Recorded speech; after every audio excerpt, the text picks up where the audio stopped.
Record News Rural. Oferecimento. Bradesco, de ponta a ponta é com o Bradesco que o agro conta.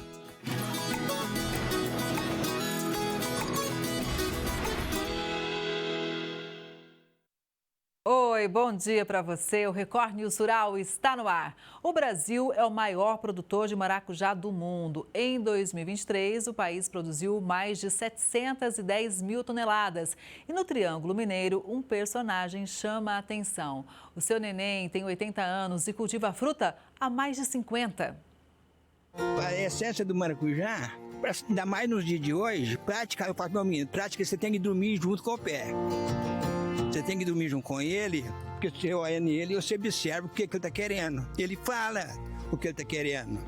Põe adubo no meu pé, e tem uma mosca aqui me atrapalhando, tem outro bicho me atrapalhando, né?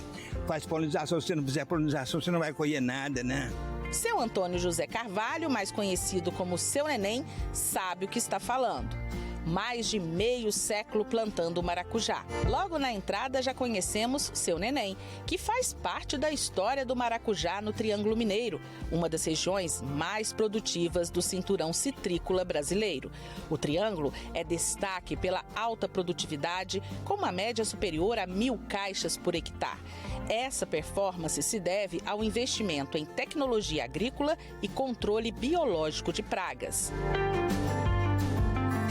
A expectativa de colheita do maracujá nessa safra aqui na Fazenda Itambé é de 12 toneladas. Com colheitas cada vez mais precisas e manejo sustentável, o Triângulo Mineiro tem se transformado numa referência no setor de cítricos. No Brasil, a produção de maracujá é uma das mais expressivas do mundo, com o país sendo o maior produtor global da fruta. O maracujá é cultivado principalmente para a produção de sucos, polpas, doces e para o consumo in natura. A variedade mais cultivada no Brasil é o maracujá amarelo, devido ao seu alto rendimento e aceitação no mercado. A produção anual gira em torno de 600 a 700 mil toneladas, dependendo das condições climáticas e do mercado. A área cultivada é de aproximadamente 40 a 50 mil hectares, com pequenas e médias propriedades dominando a produção. Fatores que influenciam a produção: clima tropical, o maracujá se adapta bem a regiões de clima quente e úmido. Tecnologia e manejo, o uso de irrigação e controle de pragas aumenta a produtividade. O mercado interno e a exportação têm impulsionado a produção, especialmente pelo interesse em produtos naturais e saudáveis. Outro fator importante que garante o aumento da produção é a polinização. O maracujá amarelo, que é o mais cultivado no Brasil, depende de polinização cruzada para a formação de frutos de qualidade. As flores dessa planta são hermafroditas, mas não conseguem realizar a autopolinização eficaz, sendo necessária a transferência de pólen entre flores de plantas diferentes. Na Fazenda Itambé, é feita a polinização manual. Isso envolve a transferência do pólen com uma pequena ferramenta, como um pincel ou diretamente com as mãos, o que aumenta significativamente a taxa de frutificação. Aqui na propriedade do Seu Neném, são produzidas hoje 36 toneladas de maracujá por ano. São 3 safras nos 12 meses. Um negócio que deu certo graças à visão dele lá na década de 70. Eu não tinha serviço, comecei a ver maracujá pelo tanto que ele produzia, eu achei que ele era importante na minha vida, né? Porque pelo tanto que ele dava, o ano que durava, né? Então você ia colher uma rua dessa aqui, era muita coisa, depois você voltava, pegava mais, e isso foi indo. Aí foi entrando na minha mente, né? E aí eu fiquei com maracujá até 50 anos. E aos 80 anos, a visão de negócio do Seu Neném continua a todo vapor. E hoje, graças a Deus, eu sou o pai da polpa. E antes de pegarmos estrada de volta para Uberlândia, eu não podia deixar de perguntar para o especialista na fruta. Seu Neném, o maracujá realmente acalma? Relaxa mesmo. É verdade. É garantido esse negócio aí que o maracujá faz dormir? Isso não é onda de ninguém, não. É verdadeiro, né? Verdadeiro. Então o maracujá é sonífero. É tão bom ouvir o produtor rural, né? Agora, olha essa notícia. A citricultura vai ganhar um centro de pesquisa aplicada em inovação e sustentabilidade. Os investimentos chegam a 200 milhões de reais. A citricultura é responsável por 8,2% das exportações paulistas e 45 mil empregos no estado. O greening ainda é a pior praga do setor. A área de produção da laranja caiu 36,5% e as frutas são produzidas a custos cerca de 20% mais elevados que anos atrás. Levantamentos anuais têm mostrado um aumento dramático nas árvores afetadas pela doença, de 0,6% em 2008 para 44,4% em 2024, em média. Em algumas regiões tradicionais de cultivo de citros, a incidência do greening ultrapassa 60% e uma perda estimada nas últimas 5 safras de 972 milhões de dólares de receita. Com o objetivo de diminuir não só o impacto causado pelo greening, mas também de outras doenças da citricultura, o Fundecitrus, a FAPESP e a Exalc-USP criaram o Centro de Pesquisa Aplicada em Inovação e Sustentabilidade da Citricultura. O local contará com investimentos de 200 milhões de reais nos próximos 5 anos. O centro terá como missão desenvolver pesquisa, difundir conhecimento e transferir tecnologia para o setor. O CPA será sediado na Exalc-USP, em Piracicaba, no interior paulista. Produtores aproveitam o clima favorável de Goiás e começam a investir no plantio de uva. A cultura ainda é nova na região e os cuidados com as parreiras é o primeiro desafio.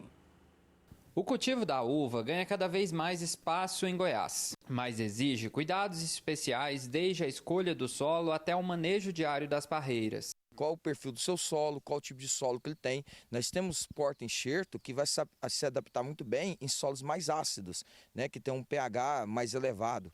Então, o produtor tem que pensar nisso. A fruticultura aparece como uma alternativa interessante para o pequeno produtor rural que tem dificuldade de encontrar mão de obra.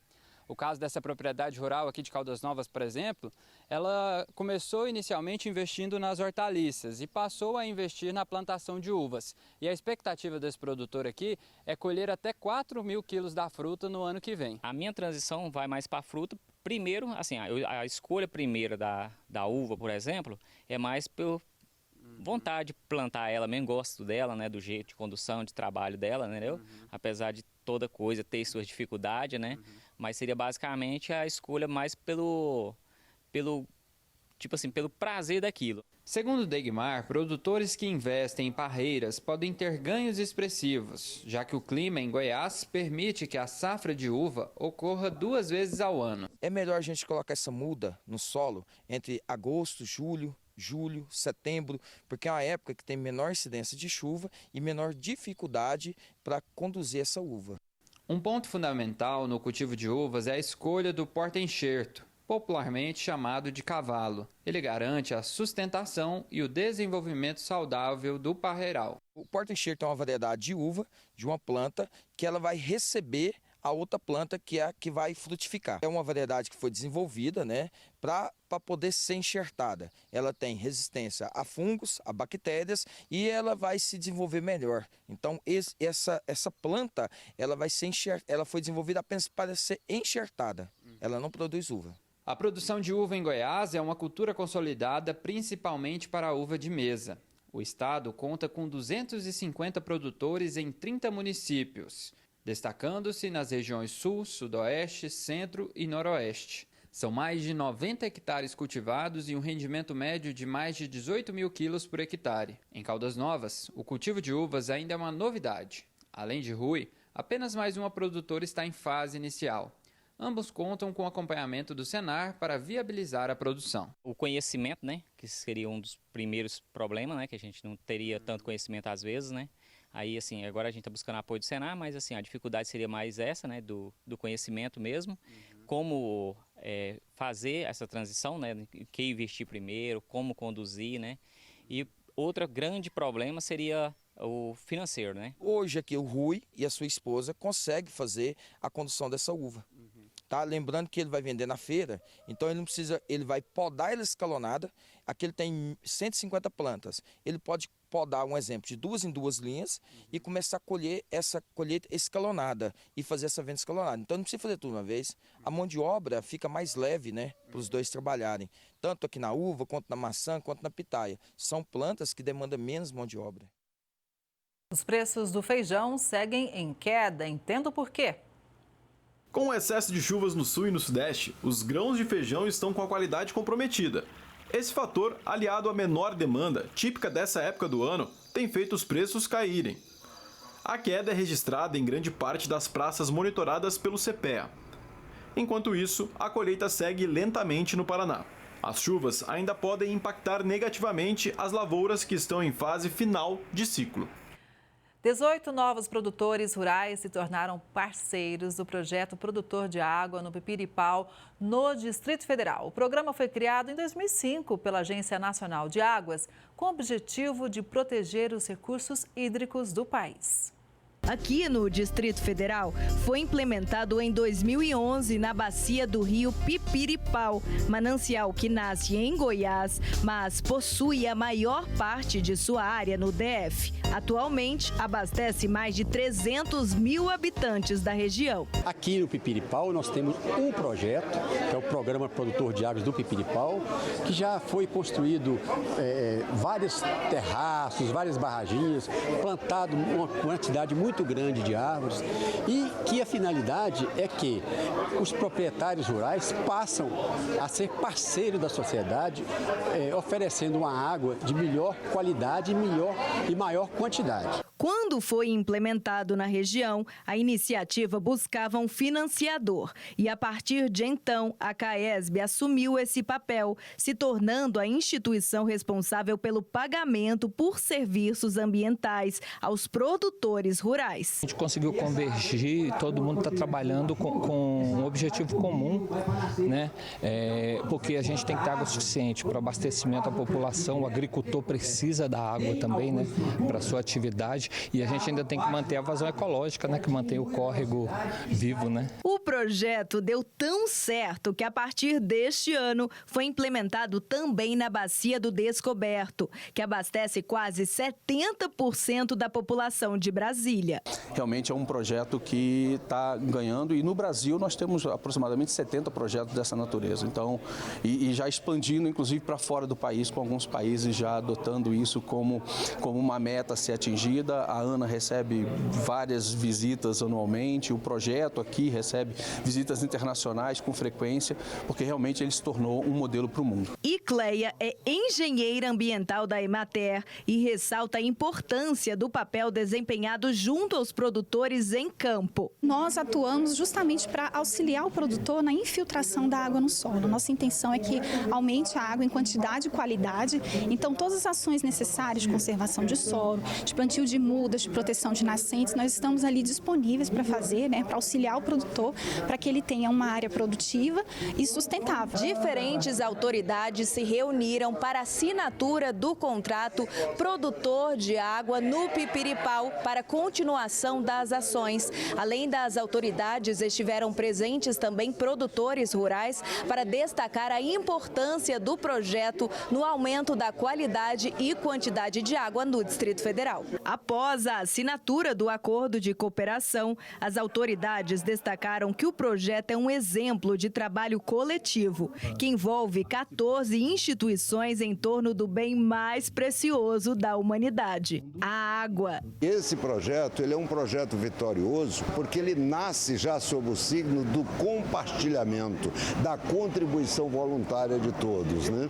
Tanto que esse projeto já foi premiado internacionalmente, foi o segundo melhor no meio de 340 projetos, entendeu? No mundo inteiro. Rodinaldo é um dos produtores pioneiros no projeto. A importância é que toda a sociedade sai lucrando, né? Nós, produtor, com a biodiversidade, você tem água para alimentar todas as cidades e isso é um projeto que deve ser mais expandido e todo mundo ter essa consciência, entendeu?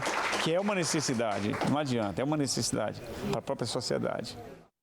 Ainda restando dezembro para o fechamento de 2024, as exportações brasileiras de café já alcançaram o recorde anual, superando em 3,78% o maior volume registrado até então nos 12 meses de 2020. Já em relação à performance de janeiro a novembro de 2023, a evolução é de 32,2%. Quem chega para explicar tudo isso para a gente é o Eduardo Heron, diretor técnico do Secafé. Bom dia, Eduardo. Seja bem-vindo mais uma vez ao Record News Rural.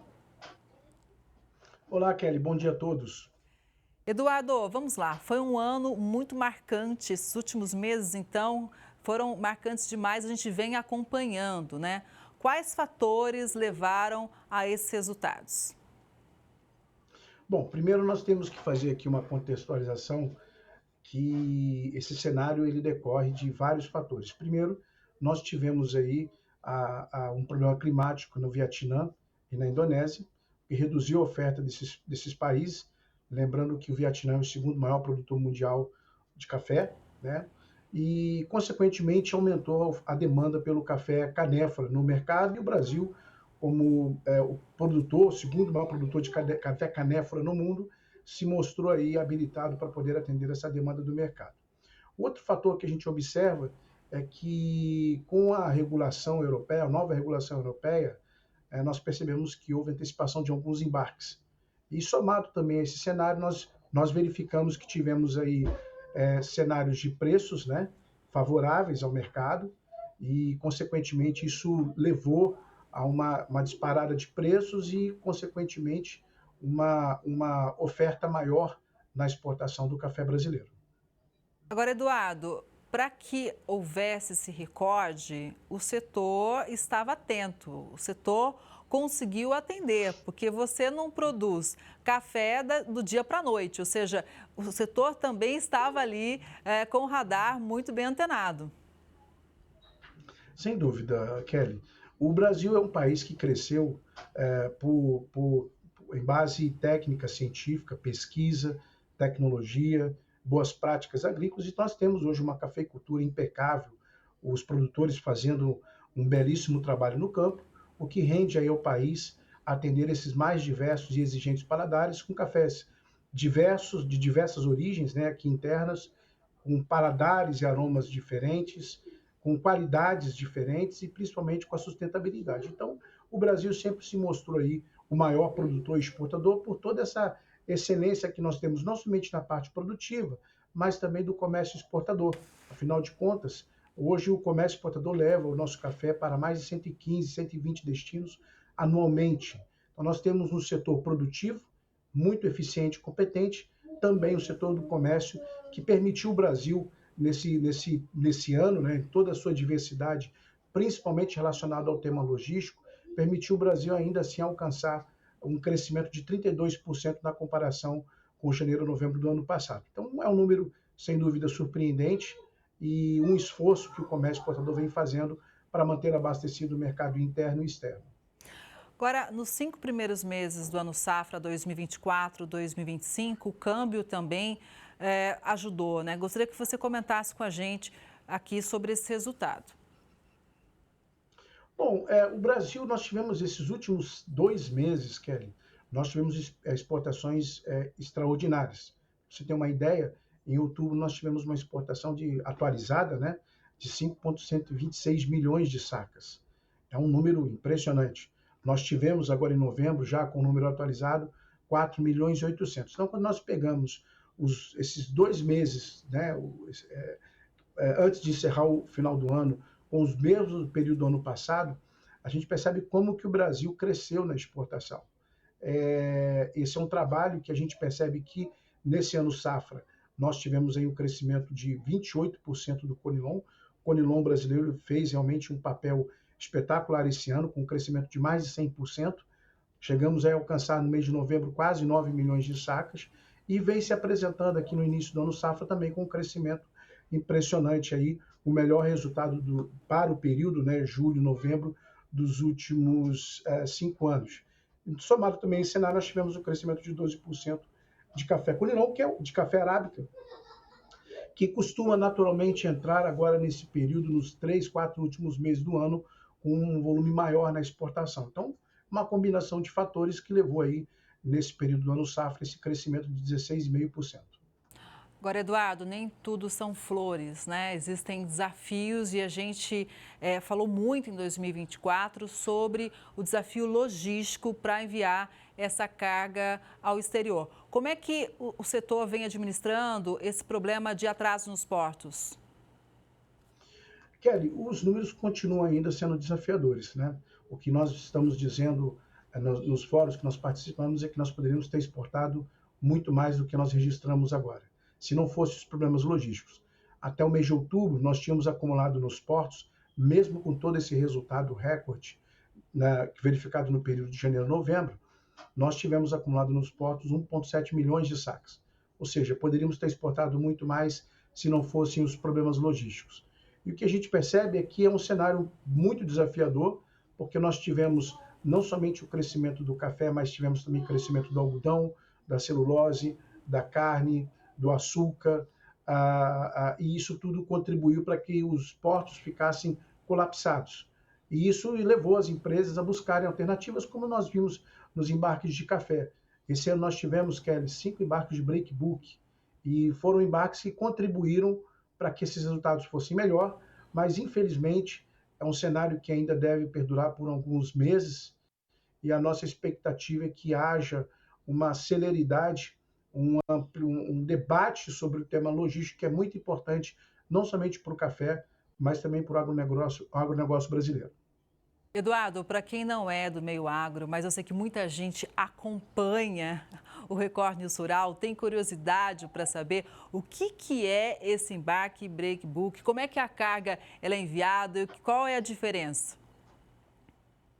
Bom, o breakbook é um modelo de embarque que se utilizava há cerca de 60 anos atrás, onde as sacarias de café de juta, né, eram acondicionadas nos porões dos navios. Hoje, o modelo, o conceito ainda é o mesmo, mas o modelo é um pouco diferente no sentido do processo. Hoje, em função de toda a qualidade que se produz, se acondiciona dentro do container, hoje o embarque breakbook segue o mesmo conceito, são big bags acondicionados nos porões dos navios, mas porões hoje que são lavados, são revestidos também com papel craft, tem a sua climatização que visa garantir aí a qualidade do café. Então, é um modelo que nós vimos há 60 anos atrás, vimos também no período da pandemia por conta dos problemas logísticos globais, e esse ano, por conta do desafio na logística interna aqui no Brasil, por conta da infraestrutura, o breakbook está sendo mais uma alternativa para garantir aí a remessa dos nossos cafés para os nossos clientes. E ainda gerando custos extras, né? Esse atraso todo ainda se reflete também em custos para o produtor rural. Sem dúvida, Kelly. O Brasil é o país que mais repassa o preço FOB da exportação para o produtor. Então, o primeiro impacto que nós temos é que, ao deixar de exportar 1,7 milhões de sacas, deixaram de entrar nas divisas do país pouco mais de 429 milhões de dólares, a 2,6 bilhões de reais, que deixaram de entrar nas transações comerciais do país. E, consequentemente, o menor repasse para o produtor. O outro ponto que nós observamos também, somado a esse cenário desafiador, é o desequilíbrio no fluxo de caixa das empresas. Uma vez que as empresas estão tendo custos adicionais logísticos de pré-stack, armazenagens adicionais, detations, que já somam nos últimos 4 meses cerca de 30 milhões de reais. Então, é um cenário realmente que vem causando prejuízos.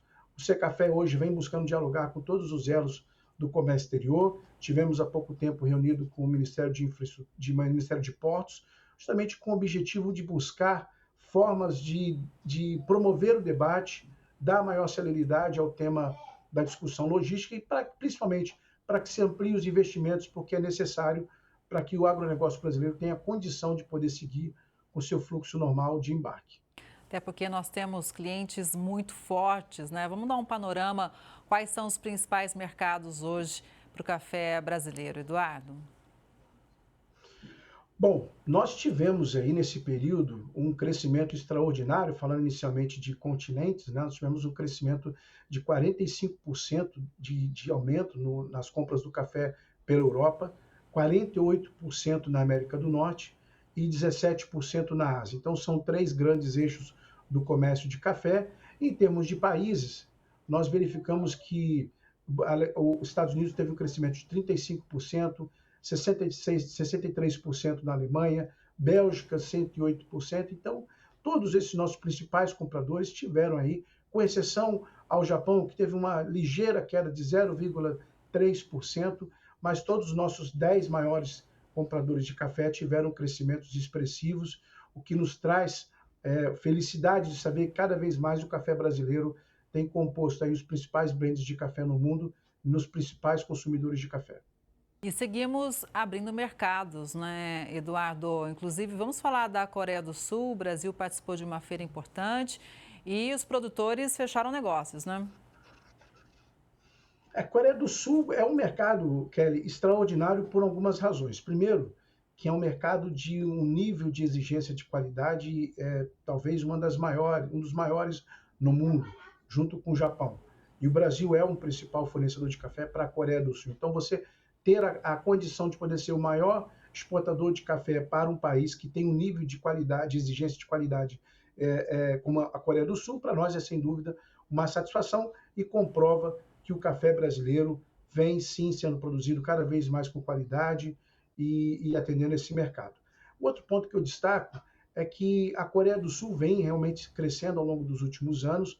Esse ano ela ocupa a 12ª posição no ranking de destinos do café brasileiro e já registrou um crescimento, Kelly, de 16%, importando do Brasil 960 mil sacas. Então, essas parcerias que se formam na Coreia do Sul, essas expectativas, sem dúvidas, trazem mais ainda entusiasmo para o café brasileiro por atender esse mercado no que tange a qualidade e aí verificar esses crescimentos que, para nós, sem dúvidas, trazem muito mais receitas e reconhecimento de qualidade do café brasileiro. Eduardo, e o que a gente pode dizer em relação aos cafés diferenciados, né? Os cafés especiais? Bom, cafés diferenciados, Kelly, é um conjunto de atributos que se encontram no café. Então, ele não necessariamente é um café especial, é café especial também. Mas ali nós temos, dentro desse conceito de café especial, de café diferenciado, cafés cafés lavados, semi-lavados, cafés orgânicos, cafés microlotes de concurso de qualidade, cafés com selo, norma, programa de sustentabilidade. Então, é um conjunto de atributos que hoje estão agrupados dentro do cafés diferenciados. E o que nós vimos esse ano é que o Brasil teve um crescimento de 33,5%, já estamos aqui com 8,1 milhões de sacas de cafés com todas essas características e que já representam 17,5% nas exportações totais do Brasil. Então, são números muito positivos, porque quando você olha os destinos, Kelly, nós temos ali alguns mercados importantes, como eu destaquei há pouco, a questão da Coreia do Sul, nós temos ali também Japão, nós temos Finlândia, que hoje, em termos de consumo per capita, é o país que maior tem o índice de consumo per capita no mundo, e a Finlândia hoje se encontra entre os 10 maiores compradores de café do Brasil. Então, o que a gente percebe em termos de cafés diferenciados é o resultado daquilo que vem sendo feito no campo, com qualidade, sustentabilidade, boas práticas, que vem permitindo cada vez mais o Brasil conquistar esses mercados com qualidade, sustentabilidade e aumentando sua participação em mercados importantes no mundo. Bom, só para a gente fechar e concluir, para 2025 o cenário vem bem otimista. Qual que é a sua avaliação? Bom, otimista não seria o caso, Kelly, porque nós ainda temos estamos ainda em processo de apuração sobre a safra de café do Brasil para o próximo ciclo.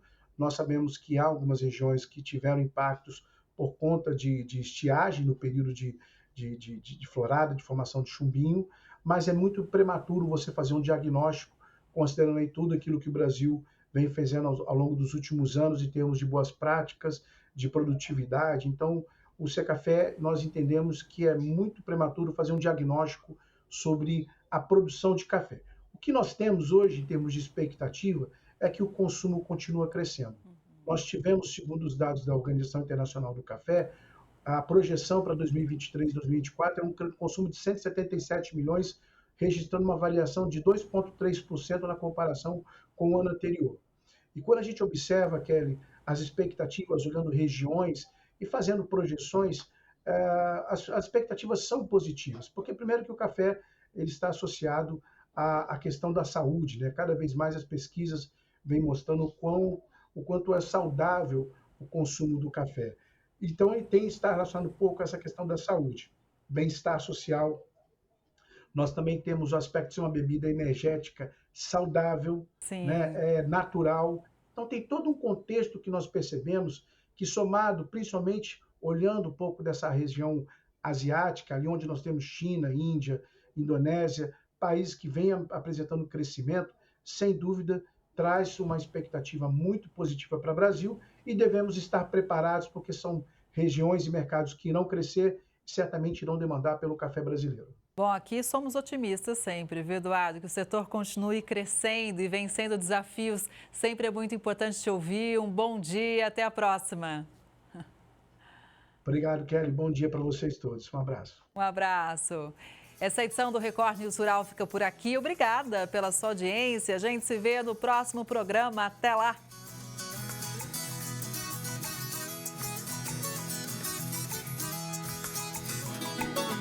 Record News Rural. Oferecimento. Bradesco. De ponta a ponta é com o Bradesco que o agro conta.